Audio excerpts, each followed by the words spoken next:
오늘도 주일 사부 예배에 나오신 성도님들 환영하고 축복합니다. 여러분 한 주 어떻게 지내셨을까요? 저희가 첫 번째 찬양을 할 건데요. 힘차게 찬양하기를 원합니다. 주님께서 언제나 우리에게 걸어오시는 그 걸음이 힘찬 만큼 여러분도 힘차게 찬양했으면 좋겠는데요. 어렵지 않다면 다 같이 일어나서 찬양하면 좋을 것 같습니다. 그러면 함께 찬양하겠습니다.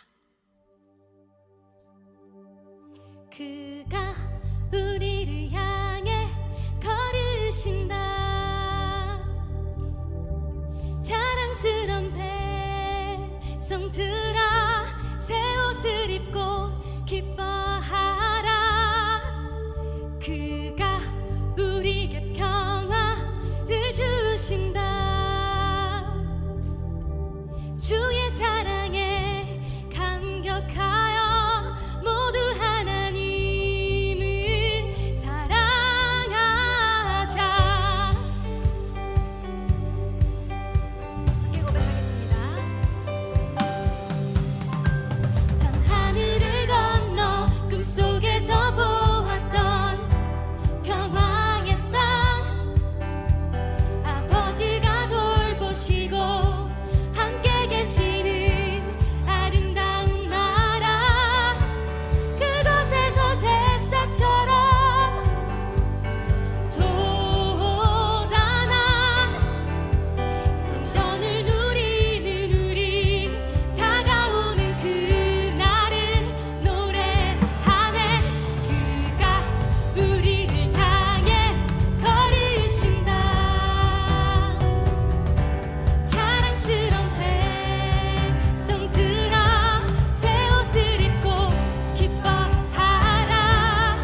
크게 찬양하기를 원합니다.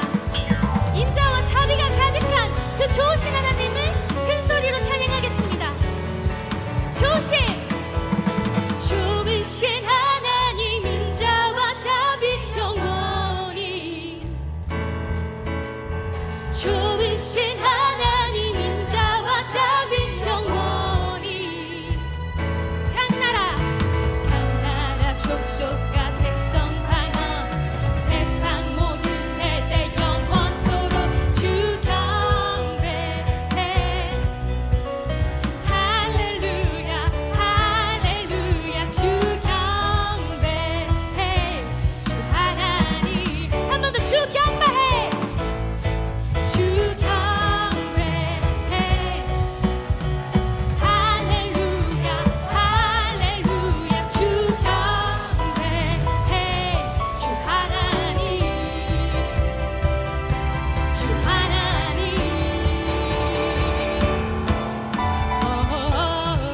say 다 같이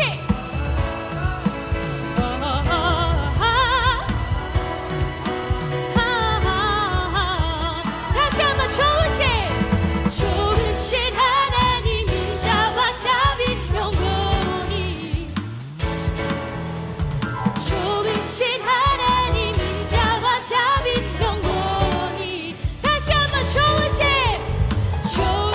하나님 인자와 자비 영원히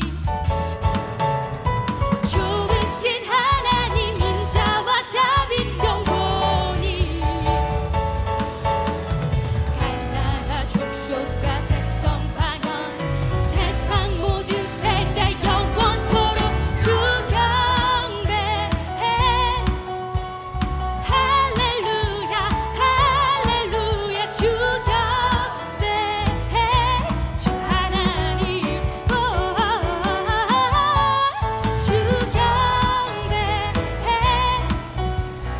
할렐루야 할렐루야 주 경배해 주 하나님 You are good Yes Lord Yes Lord Yes Lord 주님 좋으십니다 So good So good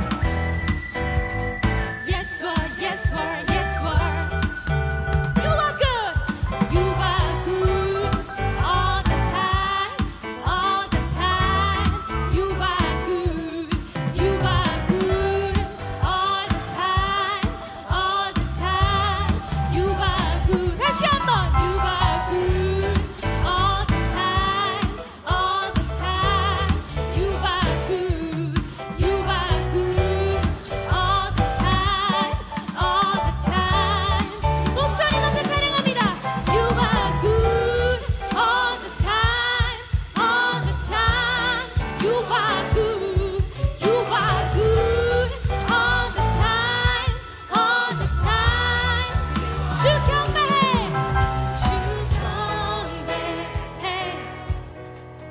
할렐루야 할렐루야 주 경배해 주 하나님 주 경배해 할렐루야 할렐루야 주 경배해 주 하나님 다시 한번 주 경배해 주 경배해 할렐루야 할렐루야 주 경배해 주 하나님 마지막으로 고백합니다 주 경배해 주 경배해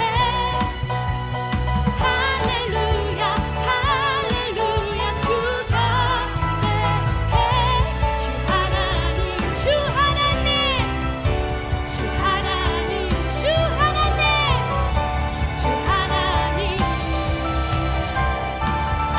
You are good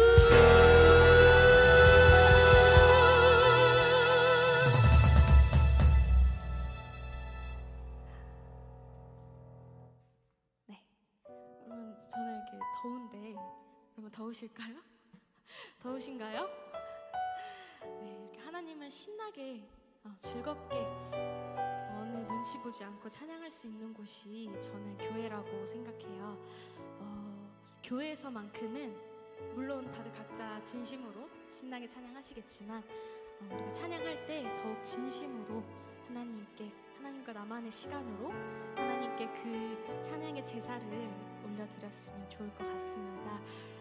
그래서 이렇게 신나게 한번 찬양해 보았고요. 제가 오늘 이 찬양을 통해서 전달하고 싶었던 것은 하나님께서, 그 예수님께서 우리를 정말 많이 사랑하시는구나. 오늘 저희가 이번에 주제 말씀이 아마 그 목장 카톡방에 갔을 거예요. 제가 마태복음 9장 13절, 내가 의인을 부르러 온 것이 아니요 죄인을 부르러 왔노라.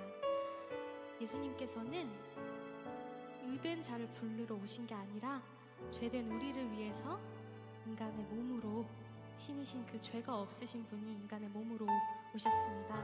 여러분들이 너무나도 잘 알고 있는 이야기지만 매번 들을 때마다 새로웠으면 좋겠고 그게 마음속에 울림이 있었으면 좋겠습니다. 저희가 그동안 그 가을 부흥회 통해서도 배웠다시피 우리가 종된 자로 살아야 된다고 했는데, 사실은 저는 종이라고 하면 뭔가 억압되어 있고 나를 속박하는 것 같아서 이전에는 왜 내가 종된 자로 살아야 되지? 라는 생각을 하게 되었는데요. 죄된 우리가 예수님으로 하여금 오셔서 하나님께서는 우리에게 의의 종이 될 수 있는 기회를 주신다고 생각합니다. 우리에게 양심이라는 걸 주셔서 우리가 무슨 일을 할 때에도 하나님의 뜻이 무엇인지 우리 스스로에게 알려주시고 또 그것을 전달하게 하시고, 또 양심에 따라 행할 때 깊은 평화를 주심으로 의를 향한 소망도 우리 마음에 심어주신다고 생각합니다. 우리가 이 땅에서, 이 소망 없는 땅에서 그 의를 하나하나 쌓으면서 천국에 갔을 때 얼마나 좋을까요? 여러분들이 그 큰 복음을 정말 기쁨으로 나아가셨으면 좋겠습니다. 그래서 이 찬양 함께 할 때에 더욱더 가사를 곱씹으면서 한자 한자 고백하기를 원합니다. 함께 찬양하겠습니다.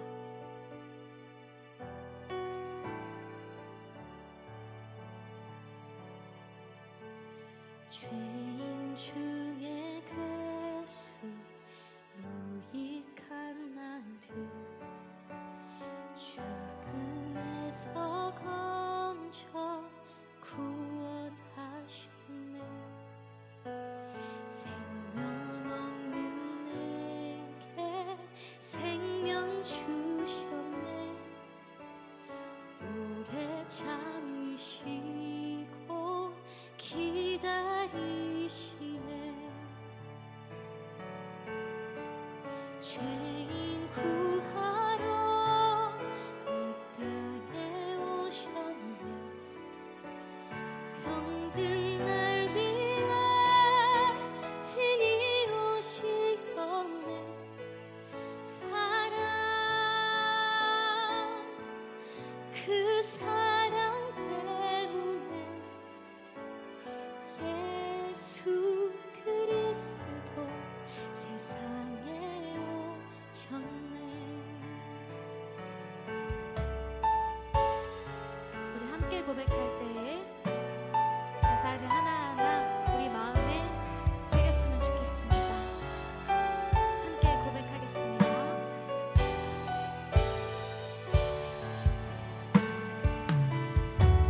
죄인 중에 괴수 유익한 나를 죽음에서 건져 구원하셨네.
십자가 내가 처음 볼 때에 나의 맘에 큰 고통 사라져 오늘 믿고서 내 눈 밝았네 참 내 기쁨 영원하도다 함께 고백합니다. 십자가 십자가 내가 처음 볼 때에 나의 맘에 큰 고통 사라져 오늘 믿고서 내 눈 밝았네 참 내 기쁨 영원하도다 마지막으로 고백합니다. 십자가 십자가 내가 처음 볼 때에 나의 맘에 큰 고통 사라져 오늘 믿고서 내 눈 밝았네 참 내 기쁨 영원하도다 참 내 기쁨 영원하도다.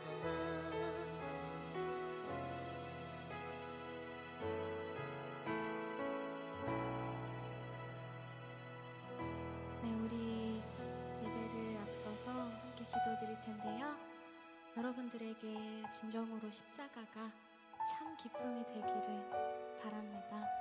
그 예수님의 십자가가 우리의 마음의 영혼의 눈을 밝히셔서 이 세상이 줄 수 없는 그 영원한 기쁨을 우리가 이 땅에서도 물론 천국에 비할 것은 아니지만 충분히 누릴 수 있다고 생각합니다.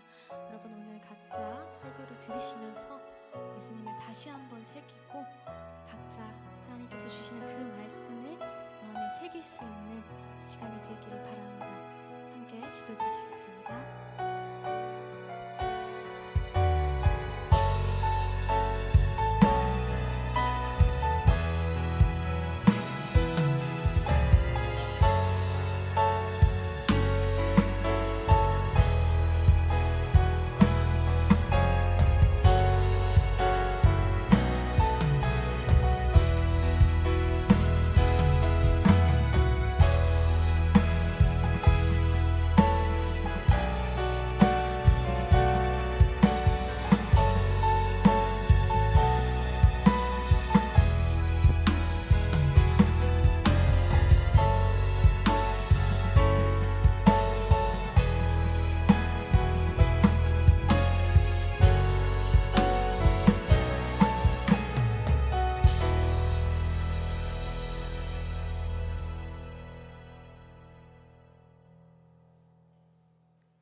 죄인인 우리를 택하시고 십자가로 구원하여 주신 사랑의 하나님께 기도 올려드립니다. 지난 한 주 동안 모든 순간에 저희와 함께 하시고 사랑과 은혜로 인도하여 주심에 감사드립니다. 때로는 평안하고 감사한 시간도 있었고 때로는 어려움 속에서 주님만을 붙들며 버텨야 했던 시간도 있었음을 고백합니다. 그럼에도 우리의 발걸음을 인도하여 주셔서 예배와 찬양 올려드릴 수 있게 하여 주심에 감사드립니다. 이 시간 드려지는 예배가 주님께 온전한 기쁨이 되기를 소망합니다. 염려와 근심으로 마음만 바쁜 한 주를 보내지는 않았는지 돌아봅니다. 이 땅에서의 업적을 위해 내 손에 무엇을 쥐고 있는지도 모른 채 앞으로만 나아갔던 모습들을 고백합니다. 저희들의 삶 속에 하나님보다 커서 놓지 못하고 붙잡고 있는 것이 무엇인지 돌아보며 이 땅의 급급한 것을 선택하는 것이 아닌 하나님의 말씀을 붙들며 하나님의 나라를 소망하는 저희들이 되게 하여 주시옵소서. 개포동교회 청년부를 위해 기도합니다. 다시는 오지 않을 이 시기를 세상이 정해놓은 기준과 가치를 따라가느라 불안과 고통으로 흘려보내지 않게 하여 주시옵소서. 이 땅 가운데에 있는 사람들의 시선, 생각과 판단을 두려워하는 것이 아니라 나의 영혼을 주관하시는 하나님을 두려워하며 내 삶의 기준을 주님께 두고 사는 저희가 되게 하여 주시옵소서. 하나님이 부어주시는 사랑과 은혜를 온전히 누리고 하루하루 함께 하심을 느끼며 즐거이 살아가는 저희가 되기를 원합니다. 각자의 필요를 아시고 채워주시는 주님, 가장 선한 길로 인도하여 주실 줄 믿습니다. 그 인도하심을 따라 순종하며 사는 삶 되게 하여 주시옵소서. 마음과는 다르게 저희들은 너무 연약합니다. 용기와 의지, 결단력과 분별력을 허락하여 주셔서 주님을 따라가는 삶이 기쁨이 가득한 일이 되게 하여 주시옵소서. 청년부를 이끄시는 장인엽 목사님을 위해서 기도합니다. 담당하시는 사역들 가운데에 지치지 않도록 영육 간의 강건함을 지켜주시고 평안함을 허락하여 주시옵소서. 하나님의 능력과 지혜를 충만하게 부어주셔서 이끄시는 사역들로 저희와 목사님 모두가 은혜되게 하여 주시옵소서. 개포동교회를 위해 기도합니다. 죄에 빠진 한 영혼도 귀히 여기며 그 죄인을 기다리시고 돌아올 때에 기뻐하시는 사랑의 주님 앞에 티끌 같은 작고 부족한 모습도 회개하며 나아가는 성도들이 되게 하여 주시옵소서. 말씀을 듣고 잠시 깨닫고 기뻐하는 것이 아닌 말씀을 실천하며 진정한 기쁨을 누리는 자들이 되게 하여 주시옵소서. 주변에 있는 모든 자들이 내가 돌보아야 할 이웃임을 알고 그들을 내 몸과 같이 사랑할 수 있는 마음을 허락하여 주시옵소서. 특별히 말씀을 전하시는 이풍인 목사님을 위해서 기도드립니다. 잃어버린 양을 찾으시는 목자의 마음처럼 목사님께서 한 영혼 한 영혼을 사랑하며 섬기실 때 영육 간의 강건함으로 지치지 않도록 힘을 더해 주시고 언제나 주님의 평강으로 채워 주시옵소서. 목사님의 모든 사역에 하나님의 능력과 사랑이 함께하여 교회의 모든 이들이 은혜와 축복을 누리게 하시며 목사님 가정 가운데에도 하나님의 평안과 기쁨이 충만히 임하게 하여 주시옵소서. 이 시간 드리는 예배에 간절함이 있길 원합니다. 예수님의 옷자락을 잡으려던 여인의 마음으로 가지고 나온 기도 제목 앞에 엎드립니다. 저희의 기도를 들으시고 응답하여 주시옵소서. 울긋불긋하게 물들어가는 나뭇잎처럼 저희도 하나님을 닮은 모습으로 물들기를 소망하며 이 모든 말씀 예수 그리스도의 이름으로 기도드렸습니다.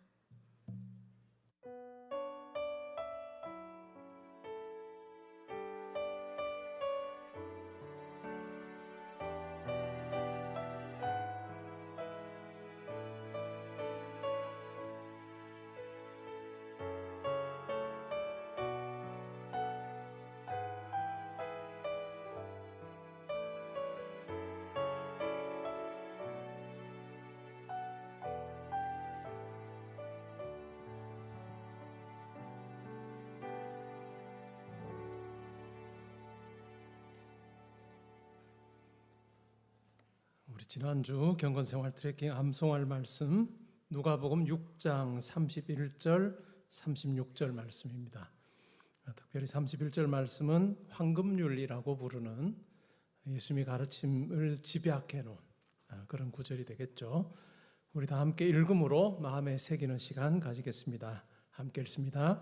남에게 대접을 받고자 하는 대로 너희도 남을 대접하라. 너희 아버지의 자비로우심 같이 너희도 자비로운 자가 되라. 아멘. 오늘 우리가 함께 상고할 하나님 말씀은 마태복음 27장 57절부터 66절까지 말씀입니다. 신약성경 51면에 있습니다.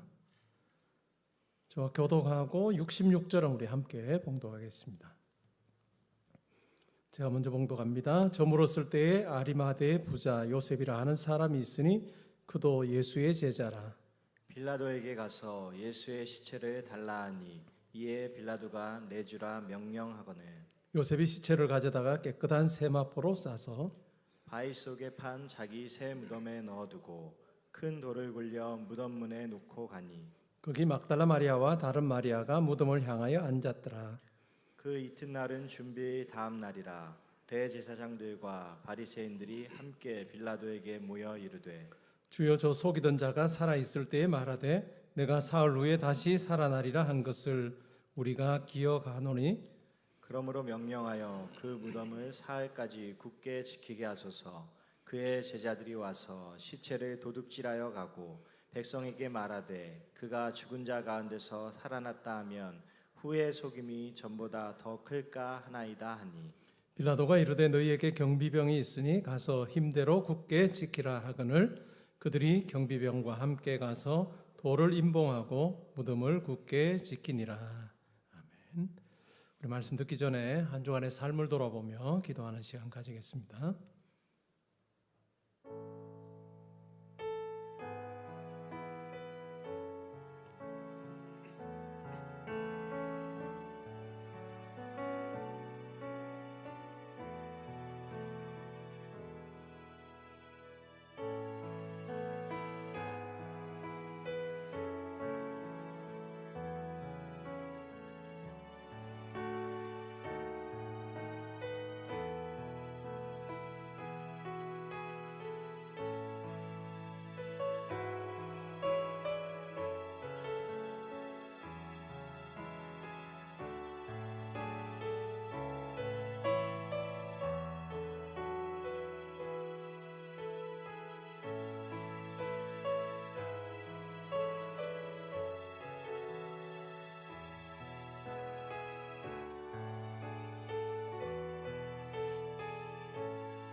하나님께서 저희들의 삶을 붙들어 주셔서 여기까지 왔습니다.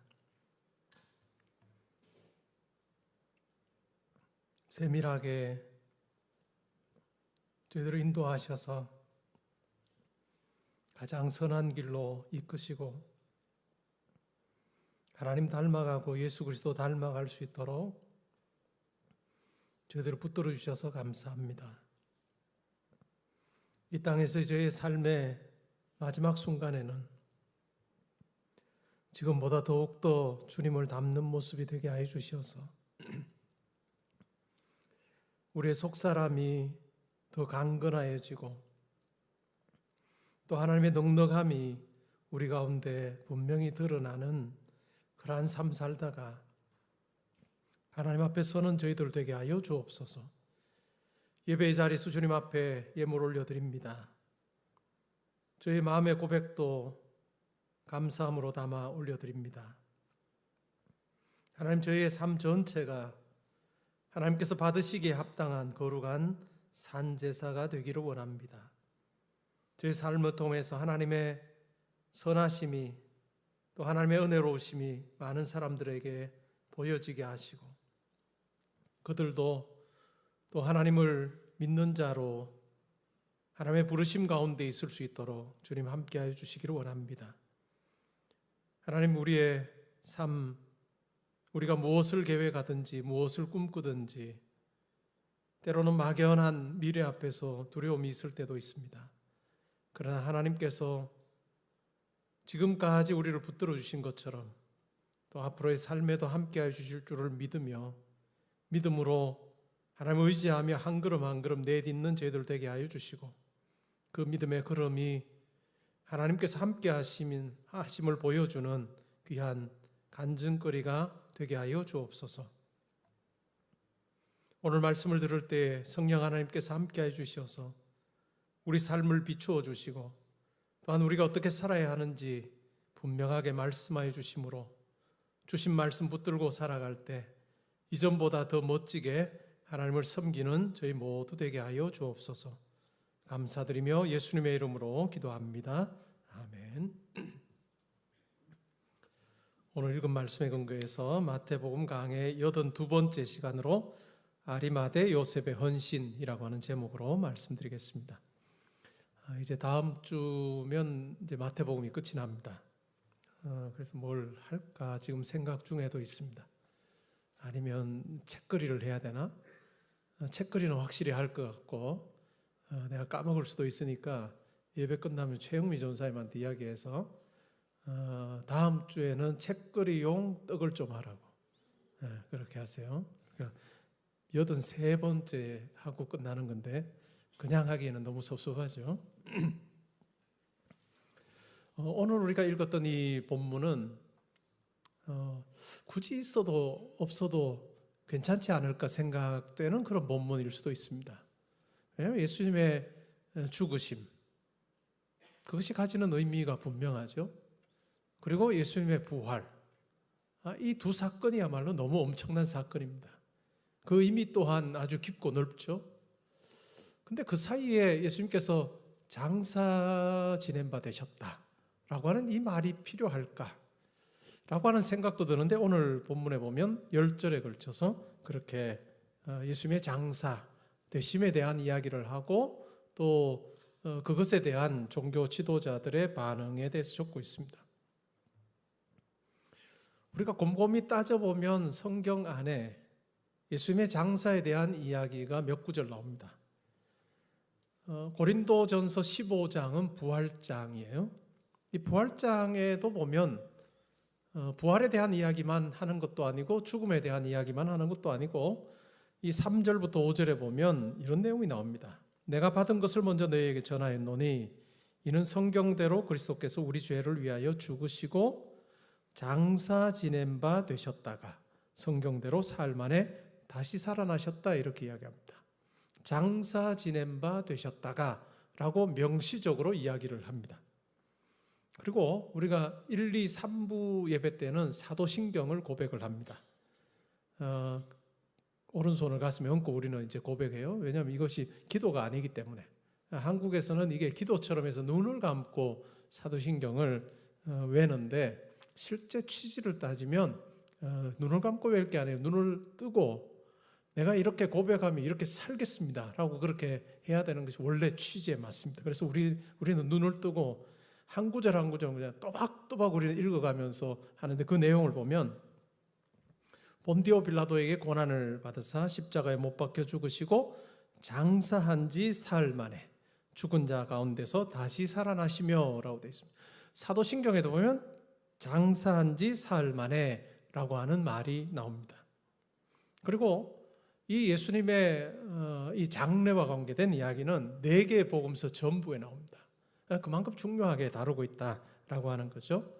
마태복음에서는 10절, 그 다음에 마가복음과 누가복음에서는 6절, 6절에 걸쳐서 그리고 요한복음에서는 5구절에서 다루고 있습니다. 그럼 왜 예수님의 장사가 중요할까?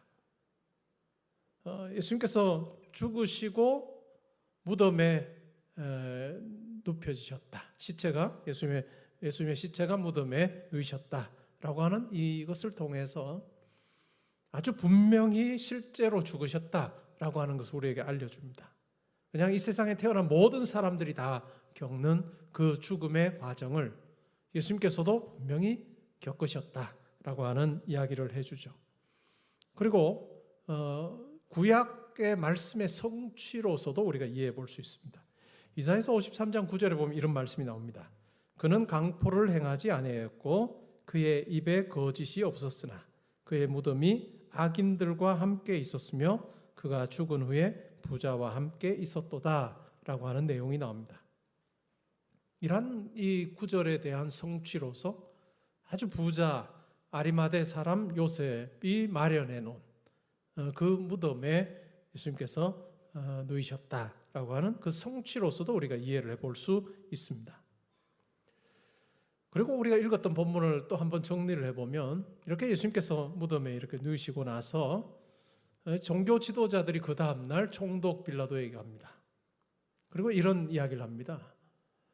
이 예수가 살아있을 때 자기가 죽고 나서 사흘 만에 다시 살아난다고 했다. 부활한다고 했으니 우리가 그가 살아날 것이라고 생각하지는 않는데 혹시라도 그의 제자들이 이 예수의 시체를 훔쳐가고 나서 그가 이전에 했던 말대로 부활했다라고 떠벌리고 다니면 이것 또한 정말 더 심각한 문제가 발생할 것 같으니 군사 한 사람을 붙여서 이 무덤을 좀 지키게 해달라라고 그렇게 요청을 합니다.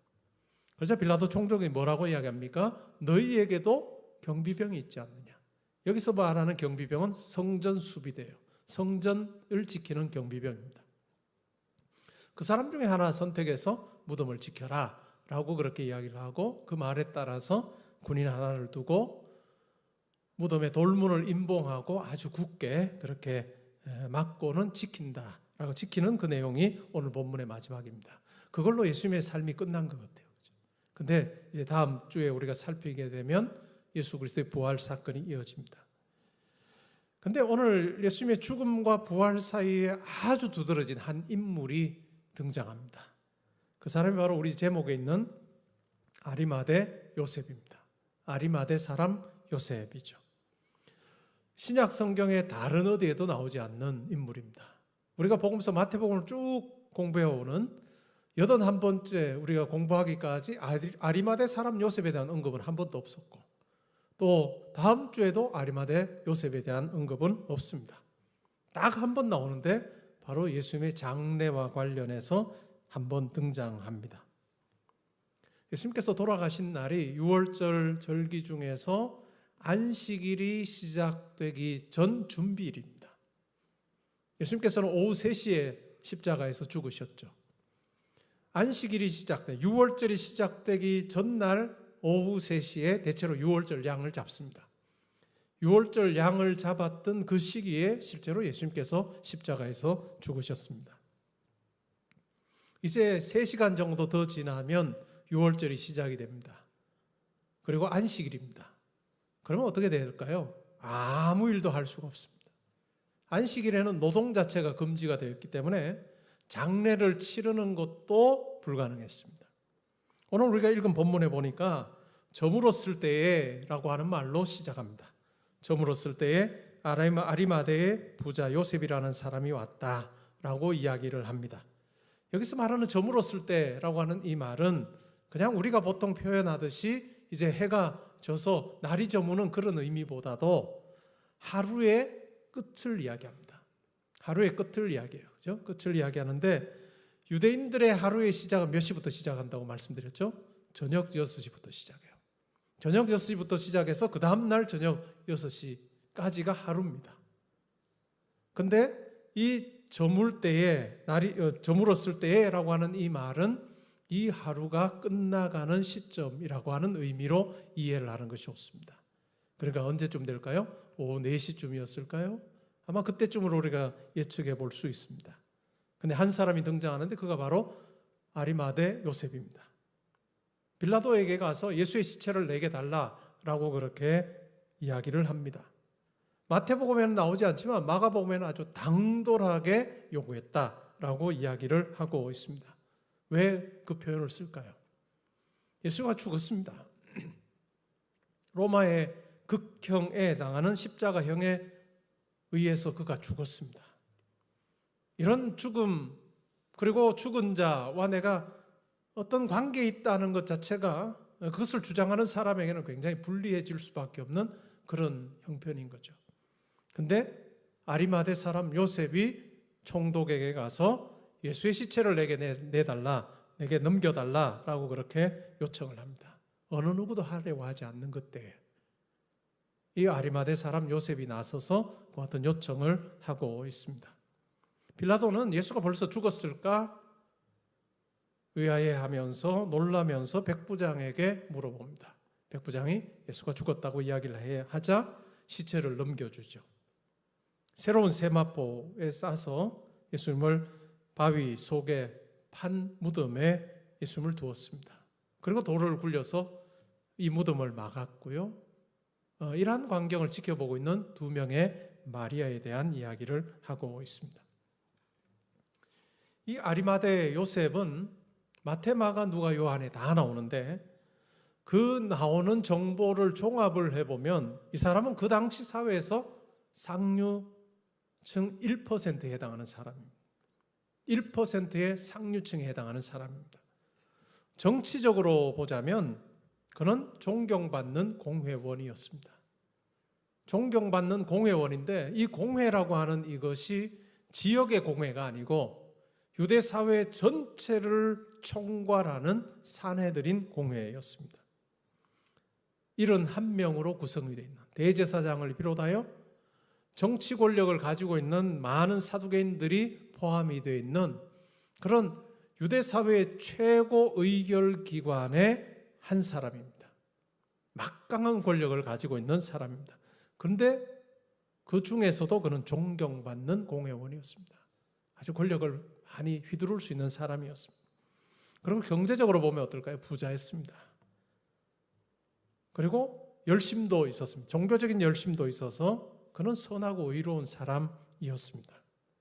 그런데 이러한 이 아리마대 요셉에 대해서 묘사하면서 그는 예수의 제자였다 이렇게 말합니다.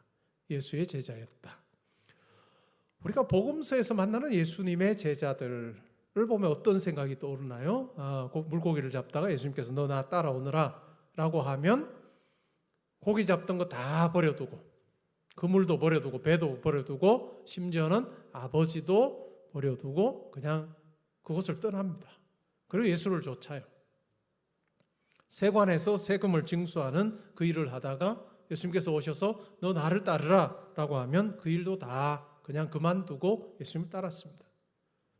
우리가 알고 있는 예수님의 12제자들이 다 그와 같은 형태로 예수님을 따른 거였죠. 생업을 그만두고 전적으로 예수님을 따라서 뭐 한 3년 정도 따랐을까요? 그런데 아리마대 사람 요셉의 경우는 달라요. 그는 그가 하던 일을 계속 했습니다. 예수를 따르는 제자라고 해서 모든 것을 그만두고 예수를 좇은 자가 아니라 그냥 자기가 하던 일을 그냥 그대로 하면서 예수를 쫓았습니다. 우리는 이 부분이 우리에게 가르쳐주는 점이 있습니다. 우리가 흔히 예수의 제자라고 이야기할 때 우리도 성도도 예수의 제자죠. 예수의 제자라고 할 때 우리가 하던 일을 그만두고 전적으로 예수를 따르는 목회자와 같은 사람들이 있을 것입니다. 그런데 그와 같은 제자만 있는 것이 아니라 이 아리마대 사람 요셉처럼 자기가 하는 일을 하면서 예수의 그 정신과 가치를 따르는 사람도 있다라고 하는 것입니다. 교회 안에서 전적으로 섬겨야 되는 저와 같은 또 장 목사님 같은 우리 교역자들이 바로 어찌 보면 자기의 생업을 그만두고 예수님을 쫓은 사람의 유형에 근접하다고 생각할 수 있을 것입니다. 그런데 이 자리에 앉아있는 대부분의 여러분은 어떨까요? 아리마대 사람 요셉과 같은 유형의 제자가 되어야 됩니다. 여러분이 있는 그 자리에서 공부하는 자리면 공부하는 자리에서 아니면 일하는 곳이면 일하는 곳에서 예수 그리스도의 제자로 사는 그 부름이 여러분에게 있다라고 하는 것이죠. 하나님께서는 이 아리마대 사람 요셉의 지위를 들어 사용하셨습니다. 여러분 만약에 베드로라고 생각해 볼까요? 베드로가 총독에게 가서 예수의 시체를 내달라고 할 수 있었을까요? 총독에게 나아가는 길 자체가 불가능했습니다. 총독에게 나아가는 길을 그는 어느 누구를 통해서도 이렇게 이 줄을 대기가 어려운 아주 평범한 그런 제자였습니다. 그런데 예수의 시체를 가지고 예수를 장사 지내는 그 일에 일반 예수의 제자들은 할 수 없었던 그 일을 이 아리마대 사람 요셉이라고 하는 사람의 지위를 사용하셔서 예수님께서 하게 하셨습니다. 그 당시 유대 사회의 상류 1%에 해당했던 이 사람을 통해서 그 요구를 당당히 하게 하십니다. 하나님께 쓰임받는 자가 되기 위해서는 우리가 특정한 부류에 속할 필요가 없습니다. 우리가 부자여도 하나님께 쓰임을 받고 가난한 자여도 하나님께 쓰임을 받습니다. 우리가 많이 배워도 하나님께 쓰임을 받을 수 있고 적게 배워도 하나님께 쓰임 받을 수 있습니다. 우리가 지위가 높아도 하나님께 쓰임 받을 수 있고 지위가 낮아도 하나님께 쓰임 받을 수 있습니다. 우리가 특정한 어떤 부류에 속해야 하나님의 쓰임 받을 수 있다라고 우리가 오해할 필요는 없습니다. 그런데 중요한 게 있습니다.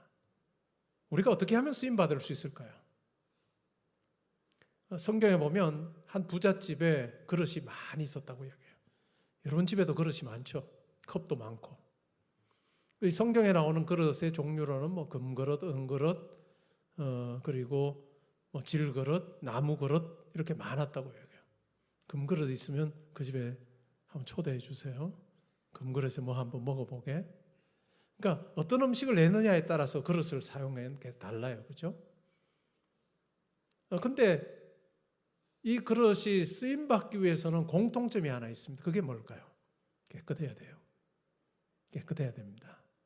더러운 그릇은 쓰임받을 수가 없는 거죠. 물론 뭐 씻어서 하겠지만 여기서 말하는 건 그 논리가 아니죠. 깨끗한 그릇이어야말로 쓰임받을 수 있습니다. 그럼 우리가 조금 더 파고 들어가서 이 아리마대 사람 요셉이 쓰임받을 수 있었던 이유가 뭘까라고 하는 부분에 대해서 한번 생각을 해보는 거죠. 여러 가지가 있겠지만 크게 두 가지로 우리가 생각을 해보면, 첫 번째는 우리가 읽은 본문에는 안 나옵니다. 근데 마가복음 15장 43절에 보면 이 요셉에 대해서 설명하면서 이렇게 말해요. 그는 하나님의 나라를 기다리는 자였다. 하나님의 나라를 기다리는 자였다. 이것이 첫 번째 이유인 것 같습니다. 하나님의 나라를 기다린다? 어떤 의미일까요? 하나님의 통치를 사모하는 자로 사는 거예요. 하나님의 통치를 기다리는 자로 그는 살았다라고 하는 이야기입니다. 그 당시 사회에서 그는 성공한 사람입니다. 여러 면에서 부족할 게 없어 보이는 사람입니다. 부족할 것이 없어 보이는 사람, 특별히 하나님 앞에 간절히 기도할 거리라도 있을까라고 생각이 드는 정도로 그는 성공한 사람이었습니다. 다른 사람들 눈에는 모든 것을 다 가진 사람처럼 보였는데 그는 그것으로 만족하지 않았다는 이야기예요. 그는 자기의 어떤 외적인 어떤 이러한 요소들로 만족하지 않았고, 그는 자기의 삶 가운데서 아주 강렬하게 사모하는 것이 있는데 그것이 바로 하나님의 나라였습니다. 하나님의 통치였다라고 하는 것입니다. 세상에 안주하지 않고 하나님 나라를 사모하고 기다리는 자였다라고 하는 것입니다. 여러분에게는 어떠한지요? 여러분 각자에게 어떤 소원함이 있습니까? 하나님, 제가 부자로 살기를 원합니다. 구할 수 있겠죠. 하나님, 제가 높은 위치에 오르기를 원합니다. 다른 사람이 내 이름 석자를 대면 알만한 그런 삶을 살다가 제가 이 세상 떠나기 원합니다. 그것도 괜찮을 수 있겠죠. 그러나 이 아리마대 사람 요셉처럼 내가 하나님 나라를 사모하며 살기를 원합니다. 내가 하나님의 통치를 내 삶을 통해서 보여주기를 원합니다. 다르게 말하면 하나님의 뜻이 제 삶 가운데 이루어지기를 원합니다. 라고 하는 그 열망이 있어야 될 겁니다. 한국교회가 그 역사를 놓고 보면 이제 꽤 오래 지났습니다. 100년이 훨씬 더 지난 한국교회의 역사가 있습니다. 그 사이에 많은 이 수적인 부흥이 있었습니다. 교회들마다 많이 성장했고, 물론 지금은 꺾였습니다. 성도 수가 감소하는 축소 사회를 우리는 살고 있습니다. 한국교회가 이제까지 강조했던 부분을 생각을 해보면 교회로였습니다. 교회로 모이는 일에 열심을 냈습니다. 그리고 교회에 많이 나오면 나올수록 신앙이 좋은 사람이다 라고 하는 평가가 있어서 우리 교회는 아닙니다. 제가 사역하는 17년 동안 저는 이것과는 아주 다른 이야기를 여러분들에게 계속 했는데 알랑강 모르겠네요. 교회로 나와서 교회의 제자는 많이 삼았습니다. 교회 제자는 삼았고 그 교회의 제자가 되는 틀 속에 사람을 밀어넣었어요. 그 사람이 밖에서 어떤 일을 하든지 상관없이 이 틀 안에 다 들어와야 당신 정말 제대로 된 예수의 제자라고 그렇게 평가하는데 우리는 굉장히 익숙했습니다. 그러다 보니 어떻게 될까요? 교회로 나오면 나올수록 자기가 서 있는 그 자리에서 탁월함을 유지하는 건 정말 어렵습니다. 물론 그 중에 탁월함을 유지하는 사람도 있었지만요, 그것 자체는 너무 힘든 거예요. 그러다 보니까 교회에서는 아주 훌륭한 성도로 그렇게 인정을 받지만 각자 자기의 삶의 자리로 돌아갔을 때는 있어도 되고 없어도 되는 사람 취급당하는 일들이 꽤 많았습니다. 그리고 아니면 그냥 교회에서는 내가 교회의 그 방식 따라서 내가 좋은 성도, 좋은 제자가 되고, 그냥 교회 밖에서는 그 밖에 그 논리 따라서 내가 어떤 역할을 감당해야 된다라고 생각하는 이분법적인 사고가 한국교회 가운데, 한국교회 성도들 가운데 자리 잡고 있는 경우가 많습니다. 근데 이 아리마대 사람 요셉의 경우를 통해서 우리가 생각해 보는 것은 자기 자리에서 어느 누구도 대신해 줄 수 없는 자기 자리에서 어떻게 내가 예수의 제자로 사느냐라고 하는 것입니다. 내가 어떻게 하나님의 통치를 내 삶의 자리에서 누리기를 소원하는 마음을 가지고 내가 사느냐라고 하는 것이죠. 저는 여러분들이 하는 그 일에 탁월한 전문가가 되기를 원합니다. 어떤 일을 하든지 상관없이 탁월할 수 있기를 바랍니다. 그리고 꼭 필요한 사람이 될 수 있기를 바랍니다. 무엇을 하든지 너무 얕게 행동하지 말고 내가 요 타이밍만 딱 뒤로 빠지면 그 다음에 적절히 내가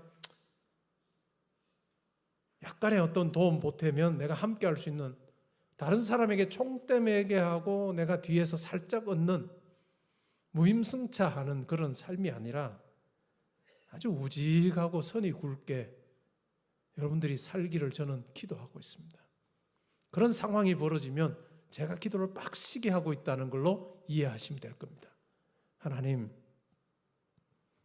어떤 상황에서 누군가가 책임을 져야 되고 또 이끌어 나가야 될 그 자리라면 우리 청년부 아들, 딸들이, 우리 형제 자매들이 그 총대를 매게 해 주십시오.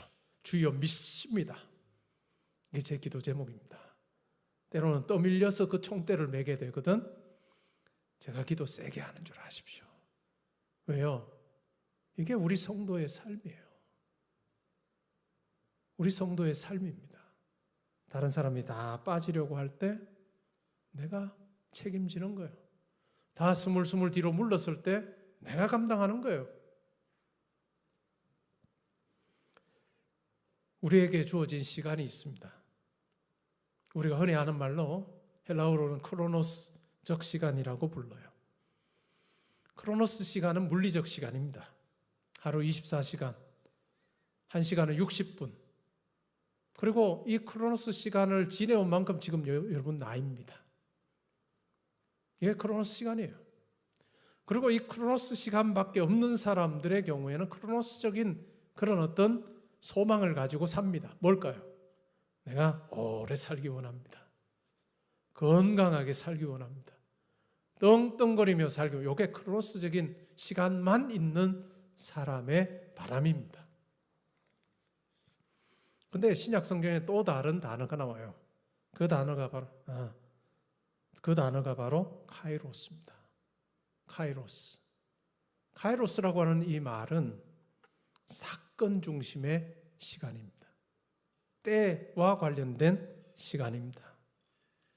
오늘 우리가 읽은 본문이 딱 카이로스적인 사건임을 우리에게 보여줍니다. 아리마대 요셉이 복음 전했다는 말 없습니다. 근데 모두 다 뒤로 빠질 때, 모두 다가 도망가고 자기 한 몸 챙기려고 하는 그때 이 아리마대 요셉은 당돌이 나가서 자기에게 손해가 주어질 수도 있는데 내게 예수의 시체를 주시오 라고 그렇게 요청을 합니다. 자신이 나서야 된다는 걸 아는 거죠. 그리고 그는 용기 있게 행동했습니다. 이것이 매우 중요합니다. 이것이 매우 중요하다라고 하는 것이죠. 그래서 우리의 삶에서도 이런 하나님의 때를 구하는 것, 하나님의 뜻을 우리가 바라보면서 내가 그것을 이루기를 원합니다 라고 하는 하나님 나라를 사모하는 자의 그 모습과 우리가 두 번째서 우리가 확인해 볼 수 있는 이런 아리마대 사람 요셉의 경우에는 자기에게 기회가 주었을 때 뒤로 물러서지 않습니다. 그 기회가 딱 포착이 됐을 때는 하나님의 뜻이 바로 이것이다. 내 존재 목적이 바로 이것이다 라고 생각하고 그 기회를 딱 붙잡습니다. 그리고 예수님의 장례를 치러내죠. 어찌 보면 우리가 하나님 앞에 설 때 가지고 가는 것은 이 크로노스적인 이런 어떤 것 가지고 서지는 않을 거예요. 하나님, 제가 그래도 장수했습니다. 다른 사람들보다 20년이나 더 살았습니다. So what? 하나님, 제가 다른 사람들보다 훨씬 더 부자로 살았습니다. 그래서? 하나님, 제가 조금 더 공부하고 살았습니다. 그래서? 우리가 이 크로노스적인 것 가지고 하나님 앞에 서지 않아요. 근데 이 카이로스적인 것 가지고는 하나님 앞에 설 거예요. 하나님께서 우리 삶을 평가하실 때 바로 요걸 거예요. 너 얼마나 내 뜻을 행하며 살았느냐라고 하는 것을 말씀하시고, 조금 더 극단적으로 이야기하면 뭘까요? 여러분, 아예 준비가 안 됐거든. 예수의 옛자도 꺼내지 마십시오. 이거 좀 위험한가? 여러분, 있는 곳에서 예수의 옛자도 꺼내지 마십시오. 그냥 어줍지 않게 그냥, 저 친구 보면 내가 그래도 정말 사회에서 정말 약삭 빠르게 잘 산다라고 하는 그 모습 보여주면서 예수 이야기를 꺼내는 순간 예수님께서 아주 부끄러워하십니다. 그때는 우리 옛자 꺼내지도 말아요. 내가 준비가 되거든. 내가 하나님 앞에서도 하나님의 이 나라를 사모하는 자로 살고, 기회가 주어졌을 때 물러서지 않고 하나님 앞에서 내가 그 기회를 나를 위해 주신 것으로 꽉 붙잡는 그런 일들을 내가 하면서, 심지어는 옛자 이야기 안 해도 될지 몰라요. 우리에 대해서 궁금해할 거예요. 야, 너 뭐가 그래서 너 배짱이 있냐? 다 도망가는데 왜 너 혼자 뭐 때문에 그러냐? 라고 할 때 살짝 이야기하고 끝내세요. 수도 이야기하지 마. 우린 너무 이게 조금 신비주의도 해야죠. 내가 뭐로 이렇게 담대하게 사는지를 신비주의 컨셉으로 이렇게 자꾸 안 가르쳐줘야지. 뭐 궁금해할 거 아니에요. 저기서 궁금하기도 전에 우리 다 알려줘. 근데 매력도 없어. 그러니까 안 오는 거죠, 교회를. 자, 오늘부터 우리 신비주의 컨셉으로 옛자도 꺼내지 말고 그냥 하자. 그냥 우리 삶의 자리에서 예수 제자로 그렇게 한번 살아보자. 그게 아마 이 아리마대 사람 요셉을 통해서 우리가 배우는 부분입니다. 우리가 장수하는 것 뭐 좋겠죠? 그런데 그것보다 더 중요한 것은 하나님께서 나를 통해서 이루실 일 이루고 나면 떠나는 거예요. 하나님께서 나를 통해서 이루실 일을 다 이루셨다라고 생각하면 즐겁게 떠나는 거죠. 그렇지 않아요? 우리가 할 일이 남아있다고 생각하시면 하나님 붙잡아 두실 거고, 우리가 할 일을 다 했다라고 생각하시면 데려가실 겁니다. 근데 억지로 갈래요. 다 마지못해 천국 가는데 그럴 필요 없잖아요. 할 일 다 하고 나면 저곳에 가면 더 좋은데, 우리가 억지로 그냥 개똥밭에 굴러도 이성이 좋다 이런 소리나 하면서 살아서는 안 된다라고 하는 거죠. 누가복음 2장에 보면 시몬이라고 하는 사람이 나옵니다. 그는 성전에서 이스라엘의 위로를 기다린 자였다, 이렇게 설명해요. 성령께서 그에게 말씀해 주신 게 있습니다. 네가 죽기 전에 메시아를 볼 거다. 이 말의 의미가 뭘까요? 너 메시아, 내가 메시아 봤어 하고 죽는 건가요? 그렇지 않아요. 메시아가 오면 어떤 세상이 벌어져요? 하나님의 통치가 이루어지는 거예요. 하나님의 통치가 시작이 되고 하나님의 공의와 사랑이 충만한 곳이 되는 것이 바로 메시아의 오심으로 인해서 가능하게 되는 거예요. 그러니까 그는 그 시대를 바라본 거예요. 메시아를 통해서 하나님께서 이 사회가 하나님의 공의로 충만한 그러한 모습으로 바뀌길 원합니다. 그것이 이스라엘의 위로를 기다리고 메시아를 보기를 소원했던 시몬의 마음입니다. 그러다가 성전에서 아기 예수님을 보았습니다. 누가복음 2장 29절부터 32절에 보면 시몬이 이렇게 고백합니다. 주제여, 이제는 말씀하신 대로 종을 평안히 놓아주시는도다. 내 눈이 주의 구원을 보았사오니 이는 만민 앞에 예비하신 것이요 이방을 비추는 빛이요 주의 백성 이스라엘의 영광입니다 라고 그렇게 고백하고 있습니다. 이것이 바로 때를 기다리고 소명을 이루는 삶의 모습이라 할 수 있습니다. 구약 성경에 보면 이 에스더라고 하는 사람이 등장합니다. 에스더는 유대 여인이고 이방 나라의 왕의 왕후가 되었습니다. 아내가 된 사람이죠. 그의 사촌 오빠가 있었습니다. 우리말 성경에는 삼촌이라 되어 있는데 원문은 사촌 오빠예요. 그의 사촌 오빠 중에 모르드게라고 하는 사람이 있었습니다. 그런데 어떤 일로 인해서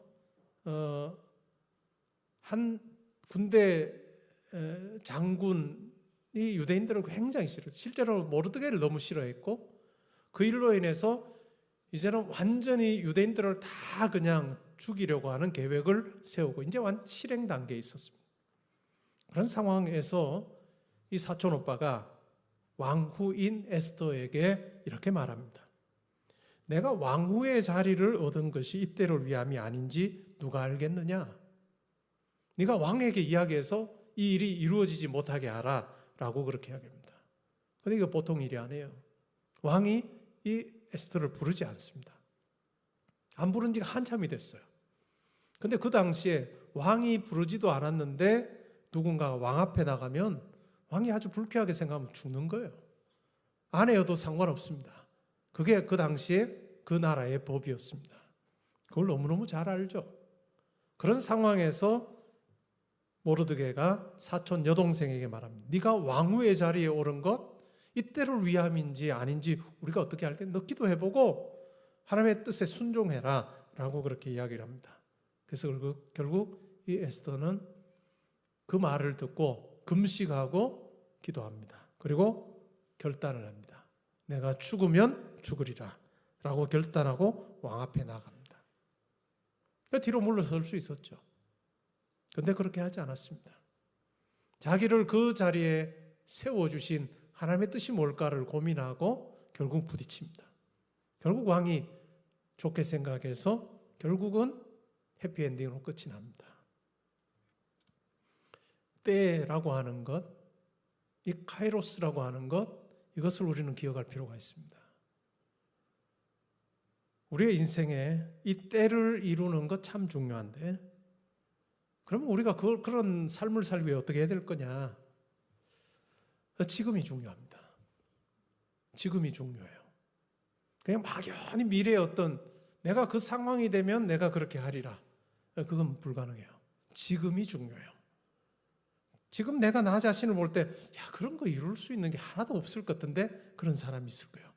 그러나 지금 자기에게 주어진 일을 최선을 다하십시오. 지금 자기가 하는 일을 사랑하십시오.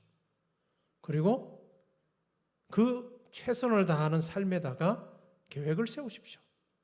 내가 앞으로 이 일을 계속한다면 어떻게 하면 좋을까 하는 계획도 세워보시고 하나님께서 나를 여기에 세워두신 뜻이 뭘까? 사명에 대해서도 생각을 해보십시오. 그리고 내 뜻이 아니라 하나님의 뜻이 뭘까를 고민해 보십시오. 그러면 하나님께서 이와 같은 마음으로 여러분들이 살 때 어느 시점이 되었을 때 반드시 하나님의 뜻을 이룰 수 있는 그런 기회를 하나님께서 허락하실 것입니다. 그때 뒤로 물러서지 말고 감당하면 되는 것입니다. 여러분 히스기야 왕을 아실 거예요. 죽을 병에 걸렸습니다. 벽을 바라보면서 간절히 하나님 앞에 기도했습니다. 그래서 몇 년을 더 살게 됐나요? 15년을 더 살게 됐습니다. 그런데 히스기야에게 주어진 이 15년은 어땠을까요? 엉망이었습니다. 15년 동안 사는 동안에 오히려 범죄합니다. 하나님께서 기뻐하지 않는 행동들만 줄줄이 다 했고 자기의 교만함을 드러냅니다. 그래서 결국은 형벌을 자초하는 15년을 살았습니다. 오히려 그에게는 이 15년이 없었던 것이 더 좋을 법한 그러한 삶을 살았습니다. 우리의 삶, 여러분에게 크로노스적인 삶이 계속해서 있을 것입니다. 어느 시점까지 있을 거예요. 영구히 있을 수는 없고 어느 시점 되면 이제 크로노스 삶이 끝이 나요. 근데 이 크로노스적인 삶의 중요한 것은 영원이라고 하는 그 하나님께서, 영원히 존재하신 하나님께서 여러분의 삶을 통해서 이루시기를 원하시는 그와 같은 하나님의 뜻이 있습니다. 그것이 이 크로노스적인 삶의 위로부터 와서 잇대어지는 것, 그게 바로 카이로스입니다. 그리고 그 하나님의 뜻 앞에 내가 준비된 자로 그 뜻이 내게 주어졌을 때 그 기회를 내가 붙잡고 하나님 앞에서 순종으로 반응하는 그것이 참 중요할 것입니다. 그래서 성도의 삶은 시간과 영혼의 교차를 경험하는 것입니다. 믿지 않는 분들에게는 그냥 크로스밖에 없어요. 잘 먹고 잘 살면 되는 것이고 억지로 세상 떠나는 것이고 죽고 나면 뭐 어떤 일이 있을지도 모르는 것이고 부자로 살기를 원하고 장수하기를 원하는 그것이 전부예요. 그런데 우리 성도에게는 그렇지 않습니다. 어떻게 하면 하나님의 뜻을 내 삶 가운데 이룰 것인가 라고 하는 것이 우리에게는 매우 중요한 부분이 될 것입니다. 여러분의 삶 가운데 진짜 예수 따르는 제자처럼 살면 좋겠습니다. 다른 사람들이 보기에도 빤히 보이는 째째한 일에 몰두해서 그 상황에 유익은 없고 중요할 때는 싹 빠지고 하는 이런 어떤 약삭 바른 삶이 아니라 선이 굵게 사십시오. 분명히 저거 덥석 물면 저 친구 힘들어진다. 누구든지 물면 힘들어진다. 그 상황에 내가 나서겠습니다 하고 총대 매세요. 그리고 그것이 나쁜 일이 아니라면 여러분들이 일하고 있는 그 직장을 위하는 일이라면 하십시오. 그리고 하나님께서 감당할 수 있는 지혜도 주시고 능력도 주실 것입니다. 그리고 나서 정 힘들면 기도하면서 하나님 앞에 매달리시오. 그때는 징징거려도 상관없어요. 그래도 애교로 봐주십니다. 야, 너 그것 때문에 힘들어왔냐? 내가 좀 옆에서 하기를 해주마. 한 크로스적인 거 가지고 계속 해봐야 너 내하고 주파수가 안 맞아. 이렇게 하나님께서 하실 거예요. 자, 우리가 오늘 이 아리마대 사람 요셉을 통해서 아주 분명한 걸 우리가 깨달았습니다. 하나님의 통치를 사모하는 자로 삽시다. 두 번째는 기회가 주어질 때 물러서지 말고 그 기회를 통해서 하나님의 뜻이 드러날 수 있게 우리가 하면 좋겠어요. 근데 묘합니다. 묘해요. 사회도 모든 조직도 그렇게 나서서 하는 사람을 결국은 인정해 줍니다. 여러분 이것이 이 타락한 세상의 원리이기도 합니다. 총대 매는 거 누구나 다 알고 있고 그러면서 힘들어하고 억지로 그 일 해내는 거 다 알고 있는 거예요. 다음번에 누군가를 그 직급보다 조금 더 높은 자리에 세우려고 할 때 누구를 선택할까요? 말 하나 많아죠. 그 사람 세우지요. 그 사람 세웁니다. 그것이 모든 조직입니다. 타락한 조직도 그러할진데 하나님께서 섭리 가운데 계시는 그와 같은 하나님의 통치가 있는 이 사회 속에서도 하나님께서는 그와 같은 방식으로 사람을 세우신다라고 하는 것 여러분 분명히 아시면 좋겠습니다. 오늘 설교의 핵심은 얕게 살지 말고 선이 굵게 살자. 자, 따라합시다. 얕게 살지 말고 선이 굵게 삽시다. 그럴 때 하나님께서 여러분들을 들어 사용하여 주실 것입니다. 우리가 하나님 앞에 설 때 이 카이로스적인 많은 섬김을 가지고 설 것입니다. 그럴 때 하나님께서 여러분들을 칭찬하실 것이고 그런 마음으로 우리가 섬길 때 여러분들이 있었던 그곳에 많은 사람들이 나 저 사람하고 함께 시간을 보냈던 것이 내게는 참 고마운 일이었다. 저 사람들 하는 게 내 마음이 참 허전하다라고 하는 그런 평가받는 여러분이 되면 좋겠습니다. 아, 이제 저 사람 은퇴야? 이야, 후련하다. 다른 부서 간다고 정말 후련하다. 회사에서는 안 마주치면 좋겠다. 이런 대우받던 게 아니고 정말 여러분들과 함께 하는 것이 즐거움이 되는 그런 매력 있는 삶을 사는 저와 여러분 될 수 있기를 주님의 이름으로 축복합니다. 아멘. 자, 괜찮으시면 그 자리에 일어나셔서 우리 오늘의 기도 읽고 찬양 드리겠습니다.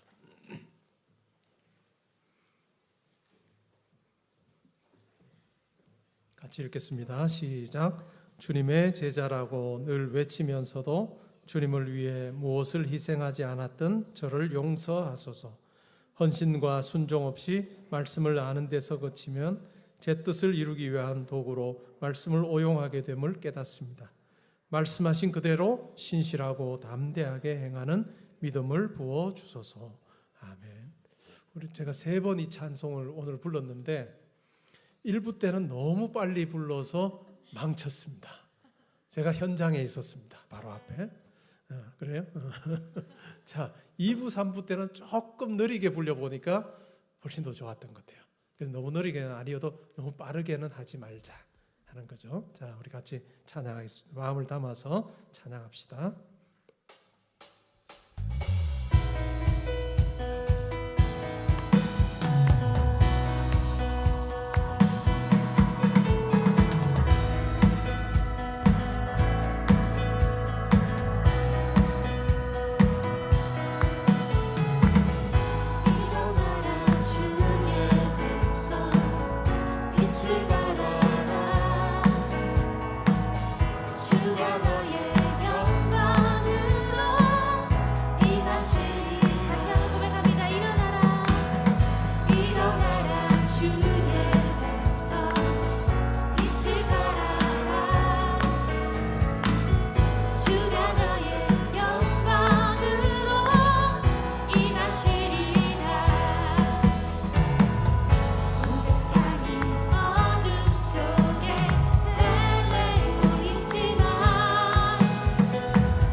들은 말씀 가지고 우리가 기도하면 좋겠습니다.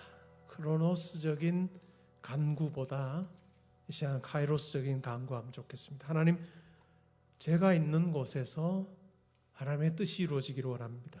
예수님의 가르침이 이루어지기를 소원합니다. 그리고 하나님께서 저에게 기회를 주셨을 때 제가 물러서지 않게 하시고, 그것이 사람을 돕는 일이든 사람을 사랑하는 일이든 내가 앞장서야 되는 일이든지 간에 기회 때 물러서지 않게 하시고, 하나님께서 주실 지혜와 능력을 내가 바라보며 꽉 붙잡고 그 일을 감당하게 해주십시오. 그래서 내 가운데 역사하시는 그 하나님, 예수 그리스도를 내 삶을 통해 보여주기 원하오니 하나님, 저를 통해서 아버지가 드러나게 해주시오. 우리 함께 이 시간 기도하는 시간 가지겠습니다. 함께 기도하겠습니다. 하나님 아버지, 감사합니다. 너희 삶에 하나님의 선하심, 예수 그리스도의 그 능력하심, 우리를 사랑하시며 내 삶을 통해 드러나기를 소원합니다. 하나님, 내가 있는 그곳에 하나님의 통치가 있기를 소원합니다. 정말 얕게 행동하며 모면하는 삶이 아니라 하나님 그 상황 가운데서 내가 우직하게 손이 굵게 순종함으로 내게 주어진 일을 지혜롭게 잘 감당하는 우리가 되기를 소원합니다. 하나님, 그리고 우리 기회 주셨을 때 하나님 주신 기회를 성령하여서 아무로 최선을 다하여 감당하게 하여 주시고 그 과정 속에 우리 가운데 살아 역사하시는 하나님, 많은 사람들의 눈에 선명하게 보여지게 하여 주옵소서. 주님, 우리의 삶에 놀라운 은혜 베풀어 주신 하나님의 그 은혜와 사랑을 기억하는 저희들 되게 하시고, 하나님, 우리가 다 알지 못하는 우리의 미래지만 하나님께서 우리의 삶을 들어 사용하여 주시고 하나님께서 기뻐하시는 대로 우리 가운데 역사하심을 기억합니다. 참 놀라운 삶이 우리 가운데 필요하다. 우리라는 많은 사람들, 우리와 함께 더불어 사는 많은 사람들, 우리의 존재로 인해서 기뻐하게 하시고 우리와 함께 그 공간 안에 있음이 즐거움이 되게 하시고 감사하게 놀라운 역사 우리 가운데 일어나게 해주시고 하이로스적인 이 은혜 또한 하나님의 놀라운 승리를 우리가 경험합니다. 우리가 구하거나 바라는 것을 넘치도록 주어주시고 하나님을 경험하며 살아갑니다. 저희 모두에게 하여 주옵소서. 아버지여 감사합니다. 우리 형제자매 한 사람 한 사람의 삶을 통해서 하나님 일하시고 하나님의 넉넉하신 많은 사람들에게 도려지고 복된 삶 되게 하여 주옵소서. 아버지여